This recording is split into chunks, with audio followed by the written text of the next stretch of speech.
الحمد لله نحمده ونستعينه ونستغفره ونعوذ بالله من شرور أنفسنا ومن سيئات أعمالنا من يهده الله فلا مضل له ومن يضلل فلا هادي له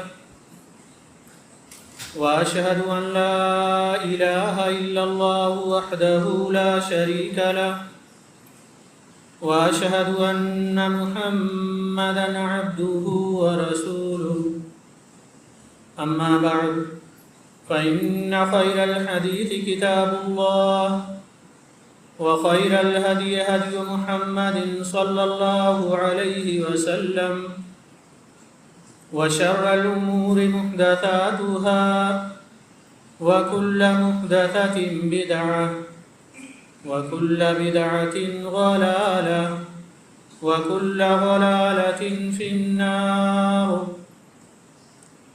فأعوذ بالله من الشيطان الرجيم بسم الله الرحمن الرحيم والسماء ذات البروج واليوم الموعود وشاهد ومشهود قتل أصحاب الأخدود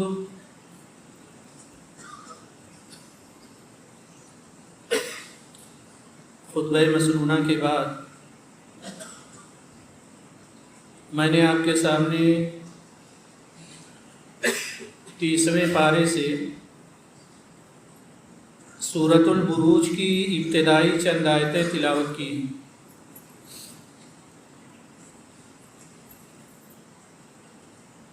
سورۃ البروج کے اندر اللہ تبارک و تعالی نے اصحاب الاخدود کا ایک دردناک واقعہ بیان کیا ہے۔ گزشتہ خطبہ جمعہ میں آپ کے سامنے صحیح بخاری اور صحیح مسلم کی ایک حدیث کی روشنی میں ان 3 بچوں کے سلسلے میں جنہوں نے معجزانہ طور پر ماں کی گود میں بات کی تھی اس کے بارے میں بیان کیا گیا تھا۔ عام طور پر ہوتا یہ ہے کہ انسان جب پیدا ہوتا ہے تو پیدا ہونے کے 1-2 سال کے بعد دھیرے دھیرے بات کرنا سیکھتا ہے، بولنا سیکھتا ہے۔ لیکن میں نے گزشتہ خطبہ جمعہ میں آپ کے سامنے ذکر کیا تھا کہ انسانی تاریخ میں، انسانی ہسٹری میں 3 واقعات ایسے ہوئے ہیں جہاں پیدائش کے فوراً بعد بچوں نے معجزانہ طور پر ماں کی گود میں گفتگو کی ہے، ماں کی گود میں کلام کیا ہے، ماں کی گود میں بات کی ہے۔ ان تینوں واقعات میں سے 2 واقعے کا ذکر گزشتہ جمعہ میں آپ کے سامنے کیا گیا کہ کس طرح سے حضرت عیسیٰ علیہ السلام نے ماں کی گود میں کلام کیا، اپنے ماں کی پاک دامنی بیان کی اور اپنی نبوت کا اظہار فرمایا۔ دوسرا واقعہ کہ کس طرح سے ایک بچے نے معجزانہ طور پر جریج کے پاک دامنی کی گواہی دی، ایک ایسے وقت میں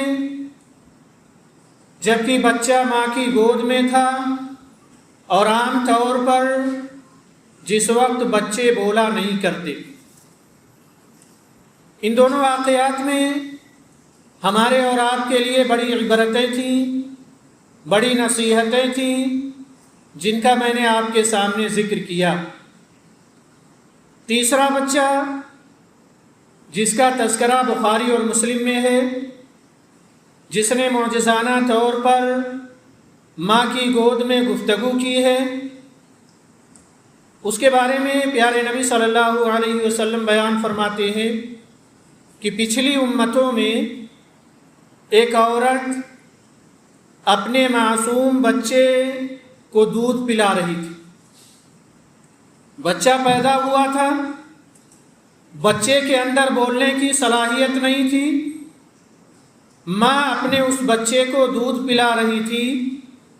اچانک ماں کی نظروں نے دیکھا کہ ایک آدمی بڑی آن بان شان و شوکت کے ساتھ گھوڑے پر سوار ہو کر کے جا رہا تھا۔ ماں باپ کو اپنے بچوں کے روشن مستقبل کی بڑی فکر ہوتی، والدین کو اس بات کی فکر ہوتی ہے کہ اگر اس کے یہاں بچے کی پیدائش ہو تو بچے کا فیوچر جو ہے روشن ہو جائے، بچے کا مستقبل بہتر سے بہتر کرنے کی والدین کوشش کرتے ہیں۔ جب اس عورت نے بڑی شان و شوکت کے ساتھ، آن بان کے ساتھ اس شخص کو جاتے ہوئے دیکھا تو یہ دیکھ کر کے اس ماں کی زبان سے دعا نکلی اور کہنے لگی، اے اللہ، جب یہ میرا بچہ بڑا ہو جائے گا، جب یہ میرا بچہ بالغ ہو جائے گا تو میرے اس بچے کو اس شخص کے جیسا بنا دینا، شان و شوکت والا، آن بان والا بچہ جو اپنی ماں کی چھاتی سے لپٹا ہوا تھا، ماں کی چھاتی سے دودھ پی رہا تھا۔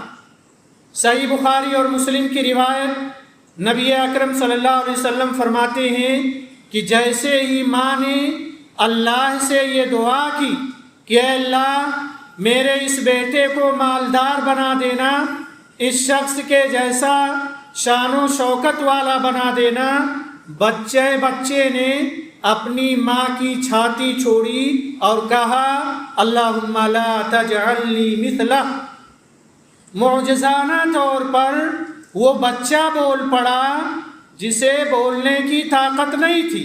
اس نے کہا، اے اللہ مجھے اس جیسا مت بنا، اس لیے کہ اگرچہ یہ آدمی مالدار ہے، اگرچہ یہ آدمی شان و شوکت والا ہے، اگرچہ یہ آدمی آن بان والا ہے، لیکن یہ آدمی اپنی قوم کا بڑا ظالم اور جابر شخص ہے، اے اللہ مجھے اس جیسا نہ بنا۔ یہ کہہ کر کے بچہ دوبارہ اپنی ماں کی چھاتی سے لپٹ گیا، ماں کی چھاتی سے چمٹ کر کے دودھ پینے لگا۔ تھوڑی دیر کے بعد ماں نے ایک اور منظر دیکھا، ماں کی آنکھوں کے سامنے سے ایک اور منظر گزرا کہ لوگ ایک لونڈی کو مارتے ہوئے پیٹتے ہوئے راستے سے گزر رہے تھے، ظلم و ستم ڈھا رہے تھے اس لونڈی کے اوپر۔ اس لونڈی کا حشر دیکھ کر کے ماں کی زبان سے دعا نکلی، اللہم لا تجعل ابنی مثلہا، اے اللہ اس لونڈی کے جیسا میرے بیٹے کو نہ بنانا۔ وہ بچہ جس کے اندر بولنے کی سکت نہیں تھی، ماں کی چھاتی سے چمٹ کر کے دودھ پی رہا تھا، ماں کی چھاتی کو چھوڑ دیا اور معجزانہ طور پر اس بچے نے بات کی اور فوراً کہا، اللہم اجعلنی مثلہا، اے اللہ مجھے اس لونڈی کے جیسا بنا دے۔ اور کہنے لگا، یہ بے گناہ عورت ہے، لوگ اسے خواہ مخواہ مار رہے ہیں، چوری اور زنا کا الزام لگا رہے ہیں، اس عورت کا کوئی قصور نہیں ہے، بے گناہ عورت ہے، اے اللہ مجھے اس عورت کے جیسا بنا دے۔ یہ وہ تیسرا واقعہ ہے جس میں معجزانہ طور پر بچے نے گفتگو کی ہے، بات کی ہے، اور جس کا ذکر نبی اکرم صلی اللہ علیہ وسلم نے صحیح بخاری اور مسلم کی حدیث میں کیا ہے۔ اس واقعے سے ہمارے اور آپ کے لیے کئی اہم باتیں معلوم ہوتی ہیں۔ پہلی بات تو یہ کہ دنیا اور دنیا والے ہمیشہ کمزوروں کو دبایا کرتے ہیں۔ آپ سماج میں نظر ڈالیں، معاشرے کو دیکھیں تو آج سماج اور معاشرے میں لوگ کمزوروں کو رگڑا کرتے ہیں، کمزوروں کو مسئلہ کرتے ہیں، کمزوروں کو کچلا کرتے ہیں، اور جو بڑے بڑے لوگ ہوتے ہیں وہ سارے گناہ کر کے بھی، سارے جرائم کر کے بھی، بڑے بڑے ظلم کر کے بھی سماج اور معاشرے میں بڑے معصوم بنے پھرتے ہیں۔ لوگ سلام کرتے ہیں انہیں، ان کی مالداری کو دیکھ کر کے، ان کی شان و شوکت کو دیکھ کر کے، اور ہر والدین اپنے دل میں دعا کرتے ہیں کہ میرے بچے کو اللہ ایسا بنا دے۔ سماج میں جو ضعیف لوگ ہیں، کمزور لوگ ہیں، نادار لوگ ہیں، جو مجبور لوگ ہیں، دنیا ہر الزام ان کمزوروں کے سر تھوپ دیتی ہے، ہر تہمت ان کمزوروں پر لگاتی ہے۔ حالانکہ اللہ تبارک و تعالیٰ نے قرآن حکیم کے اندر بیان فرمایا، خافضۃ الرافعہ، یہ جو شان و شوکت والے لوگ ہیں، یہ جو آن بان والے لوگ ہیں، یہ جو لوگ مالداری کے نشے میں مست ہو کر کے لوگوں پر ظلم و بربریت کے پہاڑ توڑ رہے ہیں، کل قیامت کے دن حشر کے میدان میں قدموں کے تلے روندے جائیں گے، ایسے لوگوں کی کوئی وقات نہیں ہوگی۔ جو مال کے نشے میں، شان و شوکت کے نشے میں کمزوروں کو کچلا کرتے ہیں، مسکینوں کو کچلا کرتے ہیں، ضعیفوں کو دبایا کرتے ہیں، سارے الزامات ان پر لگاتے ہیں، کل قیامت کے دن وہ پیروں تلے روندے جائیں۔ لیکن جو کمزور ہیں، ضعیف ہیں، مگر اللہ والے ہیں، تقوی والے ہیں، دین والے ہیں، ایسے لوگوں کے بارے میں اللہ تبارک و تعالیٰ نے فرمایا، حشر کے میدان میں انہیں پلکوں پر سجایا جائے گا۔ آج سماج اور معاشرے میں غریبوں کی، کمزوروں کی، ضعیفوں کی کوئی قدر نہیں ہے۔ اگر قدر ہے تو ان لوگوں کی جو شان و شوکت والے ہیں، تو یہ دنیا چند روزہ ہے۔ جو شان و شوکت والے ہیں، جو کمزوروں پر ظلم کرتے ہیں، جو مجبوروں سے کا فائدہ اٹھاتے ہیں کسی کی مجبوری کا، تو وہ یہ جان لیں یہ دنیا میں ہی ان کی شان و شوکت برقرار ہے، کل قیامت کے دن وہ پیروں تلے روندے جائیں گے۔ دوسری اہم بات جو اس حدیث سے اور اس واقعے سے ہمیں اور آپ کو پتہ چلتی ہے، وہ یہ کہ ہمیں اور آپ کو معاشرے کے کمزوروں اور ضعیفوں سے محبت ہونی چاہیے۔ جو کمزور طبقہ ہے، غریب طبقہ ہے، ضعیف طبقہ ہے، نادار طبقہ ہے، ایک مسلمان کو اس سے محبت ہونی چاہیے اور محبت کرنی چاہیے۔ خود نبی اکرم صلی اللہ علیہ وسلم فرماتے ہیں، مجھے اگر ڈھونڈنا ہو، تلاش کرنا ہو، تو سماج کے کمزور لوگوں میں مجھے تلاش کیا کرو، مجھے ان لوگوں میں تلاش کرو جو سماج کے مجبور لوگ ہیں، پریشان حال لوگ ہیں۔ اور آپ صلی اللہ علیہ وسلم مالداروں سے مخاطب ہو کر کے فرمایا کرتے تھے۔ یہ واقعہ ہمیں کتنا عظیم سبق دیتا ہے کہ نبی صلی اللہ علیہ وسلم فرماتے ہیں کہ آپ مالداروں کو مخاطب کر کے فرمایا کرتے تھے، لوگوں سنو، سماج اور معاشرے میں جن کمزوروں کو تم حقیر سمجھتے ہو، جن کی غریبی کا تم مذاق اڑاتے ہو، جن کے ضعیفی کا پر تم تہمت لگاتے ہو، جو کمزور لوگ ہیں معاشرے کے، ان کی قدر کر لو، ان کی عزت کرو۔ کیوں عزت کرو؟ آپ صلی اللہ علیہ وسلم فرماتے ہیں یاد رکھنا تمہاری شان و شوکت جو بڑھ رہی ہے، تمہاری تجارت جو کامیاب ہو رہی ہے، تمہاری مالداری میں اضافہ جو ہو رہا ہے، تو انہی کمزوروں کی وجہ سے ہوتا ہے، انہی مجبوروں کی وجہ سے اللہ تمہیں دولت سے نوازتا ہے، انہی ضعیفوں کی وجہ سے اللہ تبارک و تعالیٰ تمہیں شان و شوکت دیتا ہے۔ تو لوگوں، معاشرے کے کمزوروں کی قدر کر لو، ورنہ اللہ تبارک و تعالیٰ کایا پلٹ کرے گا، مالداری سے کمزوری اللہ تعالیٰ عطا فرما دے گا۔ ان کمزوروں کا مذاق نہ اڑاؤ، ان غریبوں کا مذاق نہ اڑاؤ۔ اللہ اگر تمہاری مدد کرتا ہے تمہاری تجارت میں، تمہاری مال میں، تو یاد رکھنا ان کمزوروں کی وجہ سے اللہ تبارک و تعالیٰ تمہاری مدد فرماتا ہے، ان غریبوں کی وجہ سے اللہ تبارک و تعالیٰ تمہاری مدد فرماتا ہے۔ یہ وہ لوگ ہیں جو نماز میں پہلی صفوں میں آ کر کے حاضر ہوتے۔ آپ تو تجارت میں لگے ہوئے ہیں، آپ مال کمانے میں لگے ہوئے ہیں، نماز میں پچھلی صفوں میں آپ حاضری دیتے ہیں، کمزوروں کا، غریبوں کا مذاق اڑاتے ہیں۔ آپ یاد رکھ لیں، یہی کمزور، یہی غریب نماز میں پہلی صفوں میں آ کر کے اللہ سے دعا کرتے ہیں، تو ان کی دعاؤں کے نتیجے میں یہ وہ لوگ ہوتے ہیں کہ جن کی دعاؤں کی وجہ سے اللہ تبارک و تعالیٰ نصرت الہی نازل فرماتا ہے، بندوں کی مدد کرتا ہے ان کمزوروں کی وجہ۔ مالداروں کے پاس ٹائم کہاں ہے؟ شان و شوکت والوں کے پاس ٹائم کہاں ہے؟ جن کی تجوریاں بھری ہیں ان کے پاس وقت کہاں ہے؟ انہیں خیال کرنا چاہیے کہ جن کمزوروں کو وہ دباتے ہیں، ان کمزوروں کی دعاؤں کی وجہ سے وہ مالدار بنے پھرتے ہیں۔ شان و شوکت میں اضافہ انہی غریبوں کی دعاؤں کی وجہ سے ہے۔ تو نبی صلی اللہ علیہ وسلم فرماتے ہیں لوگوں، ان کمزوروں کی قدر کر لو، ان غریبوں کی قدر کر لو۔ ان کمزوروں کی وجہ سے پورے سماج، پورے معاشرے کی اللہ تبارک و تعالیٰ حفاظت فرماتا ہے، ورنہ ظلم اتنا عام ہے کہ اللہ تبارک و تعالیٰ انسان کی شہ رگ پکڑ لے اور اس کی گردن کاٹ دے۔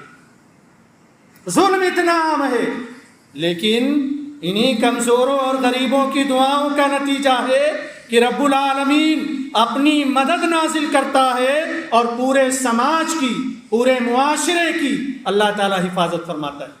پیارے بھائیوں، کسی کو اس لیے حقیر مت سمجھو کہ اس کے پاس پیسہ نہیں، کسی کو اس لیے حقیر مت سمجھو کہ وہ جھونپڑے میں رہتا ہے، کسی کو اس لیے حقیر مت سمجھو کہ اس کا لباس میلا ہے، کسی کو اس لیے حقیر مت سمجھو کہ وہ میلے لباس میں رہتا ہے۔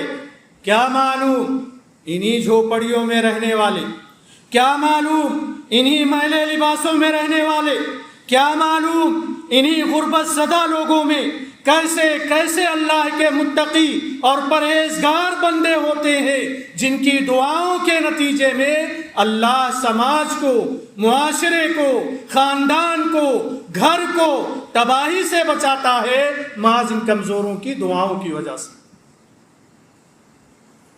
پیارے بھائیوں، کیا معلوم کس کی غربت اللہ کو کتنی محبوب ہے، کس کی کمزوری اللہ کو کتنی محبوب ہے۔ کسی کو حقیر نہ جان، محبت کرو سماج اور معاشرے کے مسکینوں اور غریبوں سے، اور اس جیسا بننے کی کوشش کرو۔ اس بچے نے معجزانہ طور پر اپنی والدہ سے کہا، اللہ سے دعا کرتے ہوئے کہ اللہ اس مالدار کی طرح مجھے نہ بنانا، کیونکہ وہ بڑا ظالم اور جابر شخص ہے اپنی قوم کا۔ ہاں، اس لونڈی کو جس کو لوگ مار رہے ہیں، حقیر سمجھ رہے ہیں، تہمت لگا رہے ہیں، سزائیں دے رہے ہیں، لیکن وہ اللہ کی بندی ہے، پرہیزگار بندی ہے، اے اللہ مجھے اس جیسا بنا دینا، اگرچہ مال مت دینا لیکن اللہ کا بندہ بنا۔ یہ واقعہ ہمیں سبق دیتا ہے۔ تو یہ 3 واقعات صحیح بخاری اور مسلم کی حدیث میں نبی اکرم صلی اللہ علیہ وسلم نے بیان فرمائے، جو آتھنٹک صحیح روایات ہیں۔ حضرت عیسیٰ علیہ السلام نے ماں کی گود میں گفتگو کی معجزانہ طور پر، جریج کے پاک دامنی کی گواہی دیتے ہوئے اس بچے نے گفتگو کی معجزانہ طور پر، اور تیسرا بچہ یہ جو اللہ تبارک و تعالیٰ سے دعا کر رہا تھا، جس کی ماں نے کہا تھا کہ میرے بچے کو مالدار جیسا شخص بنا دے، اس نے انکار کیا اور لونڈی کے بارے میں کہا اس جیسا نہ بنانا، تو اس بچے نے معجزانہ طور پر گفتگو کی کہ نہیں اللہ مجھے اس جیسا بنا دے۔ اس کے علاوہ بھی اور روایتیں آتی۔ ایک چوتھا واقعہ ہے اصحاب الاخدود کا، مختلف ہی مسئلہ ہے، اہل علم اس کے بارے میں اختلاف کرتے ہیں کہ اصحاب الاخدود میں جس بچے نے بات کی تھی اس کی بات معجزانہ طور پر تھی، یا وہ بچہ بات کرنے کے مرحلے میں داخل ہو چکا تھا تو اس نے بات کی تھی۔ پورا واقعہ کیا ہے وہ جان لیتے ہیں اور اس سے نصیحتیں جان لیتے ہیں۔ حقیقت تو یہ ہے کہ اس واقعے کی کوئی صحیح سند نہیں ملتی ہے کہ اس بچے نے معجزانہ طور پر بات کی یا وہ بچہ بولنے کے قابل ہو گیا تھا۔ واقعہ کچھ اس طرح سے ہے کہ نجران ایک علاقہ ہے، وہاں پر مفسرین لکھتے ہیں کہ ایک بادشاہ تھا جو نواز، جو کہ مشرک بادشاہ تھا۔ اس کی مملکت میں بہت سارے لوگ حضرت عیسیٰ علیہ السلام کے دین کو قبول کر لیتے ہیں، مسلمان ہو جاتے ہیں، جن کی تعداد بعض مفسرین نے 70,000، بعض مفسرین نے 80,000 اور بعض مفسرین نے 12,000 بتائی۔ یہ جو 12,000 لوگ تھے جنہوں نے حضرت عیسیٰ علیہ السلام پر ان کی شریعت پر ایمان لائے، بادشاہ وقت نے ان سے کہا کہ تم اپنے دین سے پھر جاؤ ورنہ بہت بڑی سزا تمہیں دی جائے۔ ان لوگوں نے بادشاہ کی بات تسلیم نہیں کی اور کہنے لگے تم جو کچھ کرنا چاہتے ہو کر لو، ہم اپنے دین سے پھر نہیں سکتے۔ آج بھی پوری دنیا کے اندر یہ ظلم روا رکھا جاتا ہے کہ مسلمانوں کے ساتھ انہیں اسلام کے نام پر شاعر اسلام کو مٹانے کی کوششیں کی جا رہی ہیں۔ کوئی بھی مسئلہ ہو، حجاب کا مسئلہ ہو، وقت کا مسئلہ ہو، 3 طلاق کا مسئلہ ہو، خلا کا مسئلہ ہو، وراثت کا مسئلہ ہو، بہت سارے مسائل میں مسلمانوں کو الجھایا جا رہا ہے محض اسلام کے نام پر کہ مسلمان ہیں اس بنیاد پر۔ اور یہ آج سے نہیں ہے، صدیوں سے یہ بات چلی آ رہی ہے کہ اگر کوئی اسلام قبول کرتا ہے تو دنیا اسے سزا دینے کے لیے تیار رہتی۔ ان لوگوں نے اسلام قبول کر لیا، بادشاہ وقت کی بات نہیں مانی، بادشاہ نے خندقیں کھدوائیں، خندق کھدوانے کے بعد اس میں آگ جلوائی، گڑھے کھدوائے، اس گڑھے کے اندر آگ جلوائی اور اپنے کارندوں سے اس کو حکم دیا کہ جو لوگ ایمان سے انحراف نہ کریں، ایمان نہ چھوڑیں، اسلام کو ترک نہ کریں، ان کو اس آگ میں پھینک دیا جائے۔ دہکتی ہوئی آگ ہے، دہکتی ہوئی آگ گڑھے میں جل رہی ہے۔ ایماندار آتے رہے، مسلمان آتے رہے، خود بخود گڑھے میں کودتے رہے یا انہیں کدایا جاتا رہا، یہاں تک کہ ایک عورت آئی جس کے ساتھ ایک بچہ تھا۔ اب اس بچے کے بارے میں اختلاف ہے کہ یہ جو بچہ تھا اس عورت کے ساتھ اس نے معجزانہ طور پر گفتگو کی یا یہ بچہ بولنے کے قابل تھا تو اس نے بات کی، یہ مختلف ہی مسئلہ ہے۔ وہ عورت جب آگ کے قریب آئی تو تھوڑا ٹھٹکی، رکی تو بچہ بول پڑا، ماں صبر کر، تو حق پر ہے، آگ میں کود جا۔ وہ عورت بچے کے ساتھ آگ میں کود گئی۔ 12,000 مفسرین لکھتے ہیں، کم و بیش اس سے زائد بھی ہوں گے، اس خندق کے اندر اس آگ کے حوالے کر دیے جاتے۔ جرم کیا ہے؟ انہوں نے اسلام قبول کر لیا، ایمان لے آئے تھے وہ، 12,000 لوگوں نے آگ میں جل جانا گوارا کیا، لیکن دین سے پھر جانا گوارا نہیں کیا۔ مفسرین کہتے ہیں کہ ایک انسان کے نزدیک دین کی کتنی اہمیت ہے کہ اس کے لیے جان دی جا سکتی ہے، لیکن دین سے سودا نہیں کیا جا سکتا ہے۔ دین سے سودا نہیں کیا جا سکتا۔ ہم نے دین کی قدر ہی نہیں کی۔ مسلمان گھرانے میں پیدا ہوئے، مسلمان نام رکھ لیا، ہمیں اس دین کی قدر ہی نہیں ہے۔ دین کا قدر ان لوگوں سے پوچھو جنہوں نے آگ میں جل جانا گوارا کر لیا مگر دین کو چھوڑنا گوارا نہیں کیا۔ کتنی بڑی بات ہے۔ آج سماج اور معاشرے میں اسی دین کے نام پر، مذہب کے نام پر لوگوں کو بانٹے جانے کی کوشش کی جا رہی ہے۔ ہمیں اور آپ کو مصلحت پسندی سے کام لینا چاہیے۔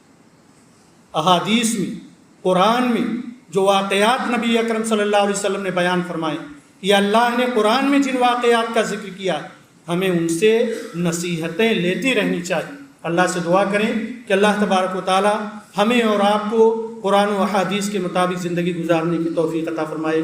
آمین۔ صلی اللہ علیہ وسلم۔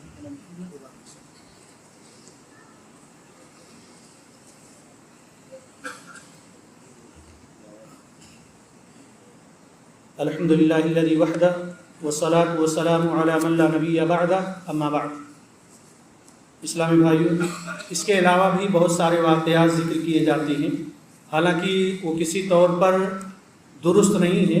مثال کے طور پر حضرت یوسف علیہ السلام کا بھی واقعہ ذکر کیا جاتا ہے کہ ان کی پاک دامنی کے لیے ایک بچے نے گواہی دی تھی کہ اگر ان کا کرتا پیچھے سے پھٹا ہے تو وہ عورت گنہگار ہے، اور اگر آگے سے پھٹا ہے تو وہ حضرت یوسف علیہ السلام گنہگار ہیں۔ تو اس بچے نے گواہی دی تھی، حالانکہ یہ صحیح روایات نہیں ہے۔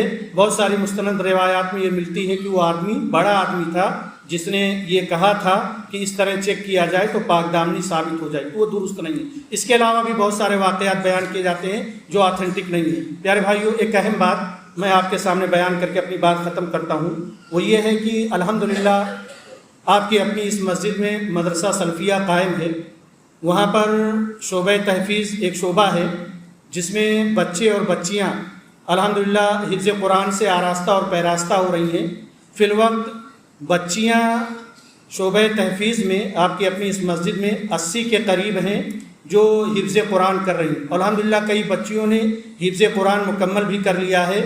ان کا وقت 5 بجے سے 8 بجے تک۔ اسی طرح سے لڑکوں کے لیے بھی شعبہ تحفیظ قائم ہے جن کا وقت 5 بجے سے 8 بجے تک ہے۔ اس میں بھی کم و بیش 40 سے 45 بچے الحمدللہ قرآن پاک حفظ کر رہے ہیں 5 سے 8 کے درمیان 3 گھنٹے کے لیے۔ بہت سارے والدین کی کوشش تھی کہ وقت بڑھایا جائے، تو الحمدللہ تشتیان مسجد نے یہ فیصلہ کیا ہے کہ 1 اکتوبر سے صبح کا سیشن ہوگا بچوں کے لیے صبح 7 بجے سے 9:30 بجے تک، اور اسی طرح سے شام میں 5 بجے سے 8 بجے تک شعبہ تحفیظ چلے گا۔ خواہش مند سرپرستوں سے گزارش ہے کہ آپ اپنے بچوں کا داخلہ کروائیں تاکہ وہ حفظ قرآن سے آراستہ و پیراستہ ہو سکیں۔ اللہ تبارک و تعالی ہم تمام لوگوں کو قرآن یاد کرنے اور اس کے مطابق عمل کرنے کی توفیق عطا فرمائے۔ آمین۔ اعوذ باللہ من الشیطان الرجیم۔ بسم اللہ الرحمن الرحیم۔ ان اللہ وملائکتہ یصلون علی النبی یا ایھا الذین آمنوا صلوا علیہ وسلموا تسلیما۔